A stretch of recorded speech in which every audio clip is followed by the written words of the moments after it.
munsi tugiye kuganira ku mwijima w'amateka, ubwicanyi bw'indengakamere bwabaye mu mateka ya muntu. Tugiye kurebera hamwe ibyabereye mu Burayi ahagana mu kinyejana cya 20.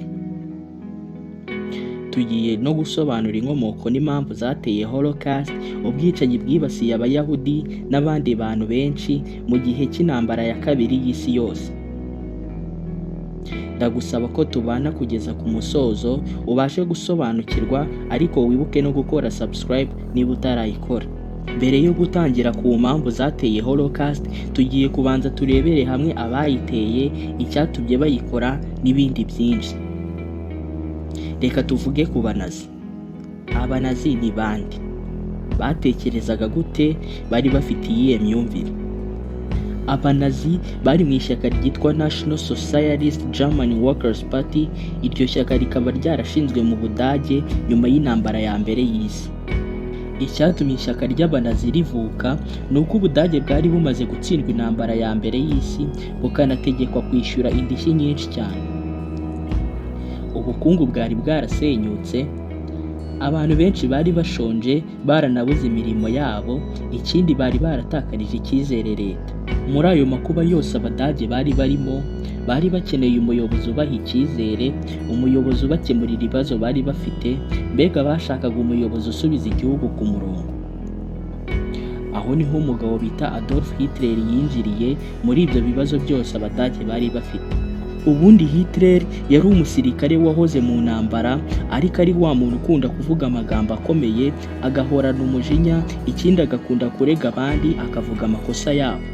Hitler nibwo yatangije propaganda agenda avuga ko impamvu Abadage bababaye ari ukubera Abayahudi, abanyepolitike n'abanyamahanga. Abanazi bagiraga ingengabitekerezo zikomeye cyane, harimo ko bavugaga ko Abayahudi babiba ubukungu, bakangiza igihugu cyabo, ko banatandukanye cyane n'abandi. Ibi byari ibinyoma, ariko bakoresheje uko bashoboye bakabikwirakwiza cyane. Abanazi ikindi bavugaga ko Abadage ari isumba byose, ko abandi bantu bari munsi yabo. Mu 1933 Hitler yaje kugirwa chancelier w'Ubudage. Nyuma yaho yaje gufunga andi mashyaka yose, afata itangazamakuru ryose, afata igisirikare n'abapolisi, ahita anigira umuyobozi w'ikirenga.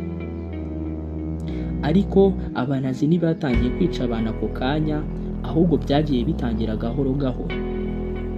Aho twavuga ko babanje kwambura agaciro Abayahudi, batangira kubirukana mu mirimo yabo, batangira kubirukana mu mashuri, banabuzwa gufata imyanya muri leta.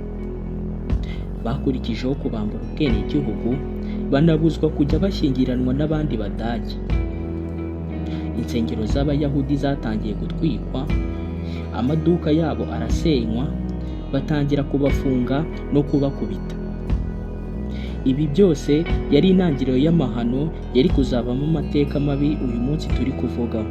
Mu mwaka w'1939, aho yari mu ntambara y'isi ya kabiri, Ubudage bwaje gutera Poland, intambara ya kabiri y'isi ihita itangira.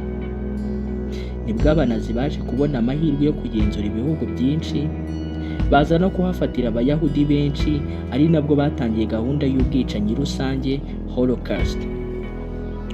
Ubundi Holocaust ni gahunda ya leta y'Abanazi yo gutsemba burundu Abayahudi n'abandi bantu bafatwaga nk'abatari ngombwa.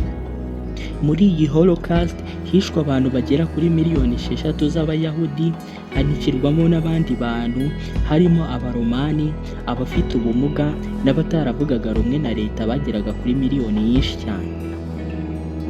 Abanazi bari barubatse inkambi nyinshi zari zizwi nka concentration camps cyangwa death camps, aho abantu bajyanwaga mu makamyo na za gari ya moshi.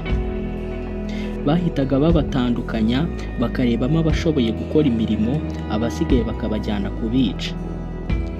Benshi muri bo bicirwaga mu byumba bya gaze, abandi bakicwa n'inzara, indwara n'imirimo ikabije. Ibi byose kandi byakorwaga mu izina rya leta y'Abanazi. Mu mwaka w'1945 nibwo Abanazi baje gutsindwa mu ntambara y'isi ya kabiri irimo kurangira. za nkambi z'urupfu bari barubatse zaje gufungwa, maze isi yose ibona ububi n'amahano abanazi basize bakoze. Abasirikare b'Abanyamerika baje kugera muri izo nkambi, bahasanga ibimenyetso by'ubwicanyi n'ubuhamya bw'abarokotse ubwo bwicanyi. Nshimiye buri muntu wese twabanye kuva dutangiye kugeza dusoje, ni iby'agaciro. Bibutsa gukora subscribe kuri iyi YouTube channel, mugatanga ibitekerezo byanyu muri comment, mugakanda like, mukanasharinga. Naho utaha, Imana ibarinde.